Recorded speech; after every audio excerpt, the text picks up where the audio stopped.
Hey guys, it's Gina Kazaza, and here is Training with the Seal 3 months later. So I have not been training in person for 3 months. However, in those 3 months time, I've been very active on the app. I've been doing our workouts of the day. I've been hitting the gym 4 days a week. I've been doing some swim. Not really running as much as I should be running. 100% showed, but I was back to train for the day. Here's what happened and here's what I learned. This training day was by far one of the highlights of my life. Highlights of my life. Let me tell you why. My 2 brothers came down to watch. My family's Italian, which means we're very blunt. Tell it as it is. We are not a participation trophy, everybody's a winner family. Now I knew my brothers were gonna have a lot to say and get a lot of laughs out of watching me train. However, they are also not only my biggest critics, but my biggest supporters. Throughout this video, I am going to share with you their loving commentary. Okay, so we're going to start off with the first thing. 3 months later and I still suck at running. I'm still last. In my defense, well, actually, this is my own fault, okay? I know how important it is to eat. I understand it's so important to eat. For some reason, I decided not to eat. It's not that I decided, well, I chose not to. I was struggling to eat that day. I get super nauseous during big moments in my life, and it's a big moment for me.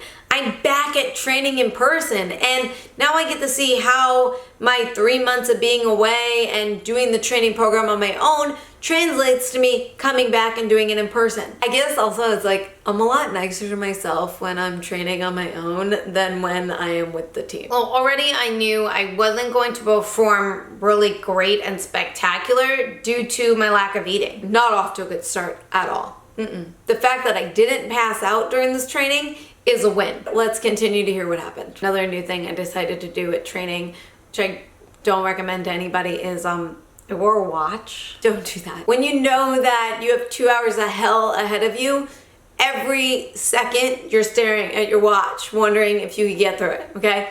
Not to mention we started 5 minutes early. So that messed me up too, because I'm like, oh my God, we started 5 minutes. We're starting early. We're not even starting at exact time, which we probably always start early, but I don't mentally know that. And now my mind is messing with me. The beginning of training was so intense. I look at my watch and it's only 6:07. I go, I've only been at it for 7 minutes. I felt like in those 7 minutes, I did at least over an hour workout at a normal gym. And this was a light day.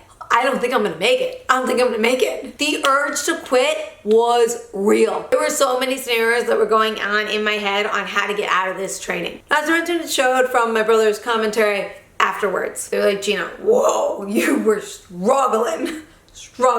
They're like, we were watching you, we weren't even sure if you were running or not. You were like moving really slow. It was like watching someone in slow motion, but in real life. The one thing I was really proud of was like, didn't walk. I might have ran really slowly, but I didn't stop. It was really like I never left. I still struggled and I still came in last. My running was definitely the big critique with my brothers. According to one brother, my steps are too small. According to the other brother, I was pacing myself. We did have to do a fireman carry, and I went to go and pick one of the guys up, and we just instantly fell backwards, and then he just carried me. I was done attempting the carry at that point. Commentary for that was, if this was a real battle and I had to save somebody, they'd be doomed. There's no way that little Gina would be able to save somebody. Thanks, guys. There was a lot of pain during this session. I really thought I was going to pass out. It didn't pass out though. I'm gonna take that as a win. You gotta celebrate the little things. There definitely were moments where if I set myself up for success and ate prior, I would have crushed it. As one of my brothers pointed out, I got up and went from 0 to 60 in a second, and then went back to 0. But when he watched me go from 0 to 60, he was like, damn. And I just kept going and then, pull back to 0 again. But it was literally because of my food intake. My body literally had no fuel to keep me going. But I had some wins like that. The first run that we did, I was with the pack for the beginning. The end, I was back to pacing myself. I definitely felt that it was due to my lack of eating. I set myself up for complete failure, and it showed. My brothers did get a video of me running, which I said thank you for, so I could share with on my blog, as my brother's response was, trust us, you don't want to show this video. I'm gonna show you the video. As you can see in the video, I am not at all exaggerating when I say I struggle with running. And I am far behind, and these guys could order a pizza by the time I get back. I didn't even make it there, and they're already done. It's just so pathetic that I can't do anything but laugh. And the thing is that, like, is that okay for me? Like, am I okay sucking at running? Now, it is a hard bar to assess where I'm at because I set myself up for failure by not eating. I would have liked to see how I would have done had I ate, but, you know, this is what we got. For those of you that have been following the blog from week 1, you know that pull-ups were not happening. I couldn't do one no matter how many times I trained. Well, since working out on my own, implementing the gym and everything, I can do pull-ups. And I'm putting an S at the end of that because I could do more than one pull-up. I was so excited to show everybody that I could do a pull-up. They're gonna see me finally do a pull-up because every other time they have to literally lift me up to do the pull-up. Now, no one has to help me. I can do it on my own, and it's something I'm super proud of because I literally started from zero. Now I'm able to do pull-ups. It's a big deal. It's a really big deal. So it's my turn. I'm ready to go. I get up on that bar, I hold the bar, and I go to lift myself up, and I do it. I jump down, I'm like, yes, right? So excited. And I look back at my team, and like, crickets. Did they not see it? Did they not see me do the pull-up? Like, no one wants to acknowledge it. I don't know. I thought I was maybe expecting like a parade, a fireworks show, wow, Gina, great job. I was expecting something. My brothers also are aware of how happy I am at the fact that I could do a pull-up and how much I struggled. So when I jumped down on the bar and was like, yes, and turned around and like nobody cared, they were cracking up. And they were like, see, nobody cares about you. Nobody cares about your success. They're focused on themselves and their own goal, as they should be. Maybe that's why I struggle so much, because I compare myself to others. And I realize, like, I gotta stay in my own lane, I gotta compete with myself, and my wins are my wins. I don't need a parade. My ego would love a parade. One of my brothers says to me all the time, it's like, no one's gonna say good job for doing what you're supposed to be doing. You're supposed to do it. Like, you're supposed to do a good job. We're doing pull-ups right now. I'm supposed to be doing a pull-up. I did a pull-up. So in the first hour of training, we're on the sand dry, you know, running, doing pull-ups, running, doing sit-ups, running, doing flutter kicks, running, doing push-ups, running, doing fireman carries while running, a lot of running. The whole entire time, my brain is like, we're done, we're done, we're done. We're out, quit. This is so hard, this is so unnecessary, you've done enough. And the other part of me is like, we're not done. We're not finishing. We're not quitting. We got this. We're good. There's a lot going on up there. We moved down to the beach and I knew it was coming. I knew the water was coming. I'm really excited about going in the water because I have this fear of the water. And as you're laying down and the waves are going over you, I literally feel like I'm drowning. I'm terrified. And I'm always on the end because I'm last in the runs. So there's literally no one for me to hold on to for support as we are arm in arm. I am arm with someone and no arm on the other side, and also because I'm so tiny and small and I don't have anyone to hold on to, I'm really like, those waves really take me. I feel like if I am in the middle or I'm holding on to somebody, I'm like a rock. Now, I tested out that theory. Wheaties Box, Spartan Warrior teammate of mine, was arm in arm linked to me on one side and then someone else was on the other. And man, once I was linked to him, I wasn't moving at all. And for some reason, I felt very safe. I felt way calmer. Like my screaming really stopped and I was like, my breathing was really calm. And I was like, wow, that felt really good. That felt like a serious win. So since I started Team Eagle 1, I've really been putting myself in the uncomfortable.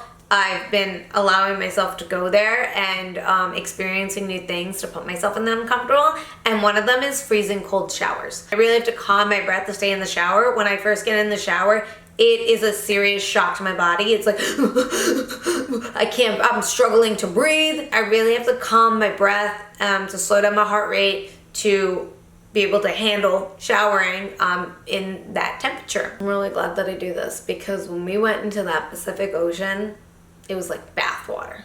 I was like relaxing. Besides the fact that the waves were, you know, drowning me, I was like, oh, I could do this all day. I'm like, this is amazing. So from us doing push-ups and sit-ups and rolling over each other in the water, he would have us go run to the pier and back. And this is where the magic happened. Switch went off. And everyone talks about this switch. They talk about how you were in so much pain, ready to quit, ready to end, and either you quit or a switch goes off and you become another person. That switch went off as I was running. Suddenly it was like the fun switch went on.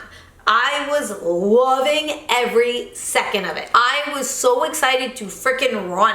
I couldn't believe it. I was like, this is amazing. I felt like I was like flying down the pier, enjoying myself, running, and then jumping back into the water, and then doing it. We did it, I think, 4 or 5 times. It was awesome. It was like, I could do this all day, coach. Let's keep going. I love this. I didn't want training to end at that point, which is so mind-blowing to me as I look back, because the first hour I was like, I'm done. Forget this.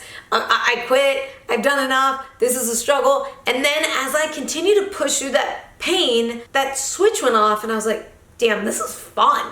Like, I'm having a blast. I felt like a warrior. I felt like a soldier. I felt like the most powerful person on earth. And it was a feeling unlike any other. And I go, this is why I train. This is why I do this. This is why I push myself. This is why I go through the pain, for this very reason. Because it's magical and I loved it. I loved every second of it. Not only did the switch just go off, okay, but one of the highlights of my life happened during this pier run. On one of the runs we were running from the pier and back, I was very, very far behind.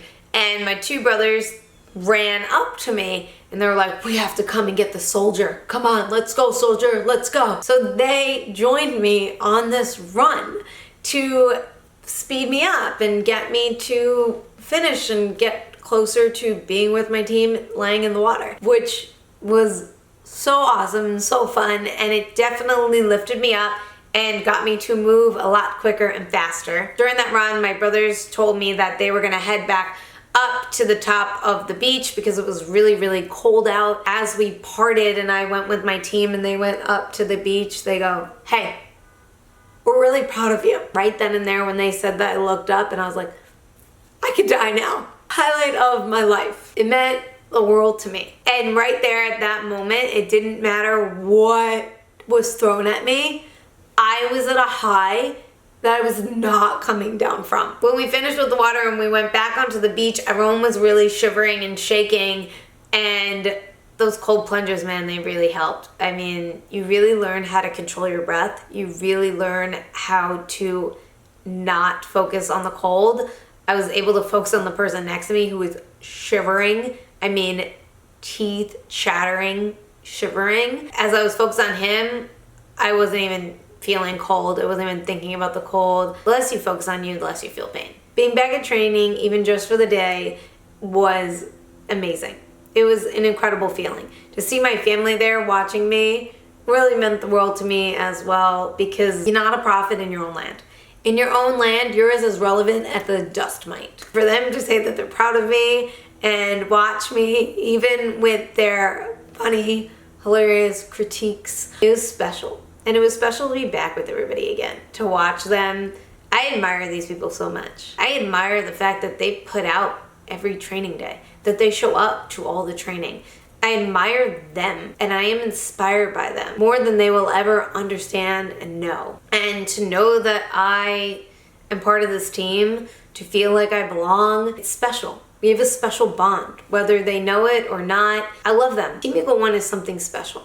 And until you actually experience it, it's really hard to understand. And I'm really, really, really glad that I get to experience it, because it's changed my life. It's changed who I am as a human being. I was telling my brother how some of my teammates were texting me saying how great it was to have me back, and it was great seeing me last night. Oh, I thought they'd be texting you to see if you made it back from that pier run. We thought you'd never make it back. So that was my experience 3 months later training with the SEAL. If you're in the Los Angeles area, I highly, highly, highly encourage to go give it a shot, to experience what I experienced.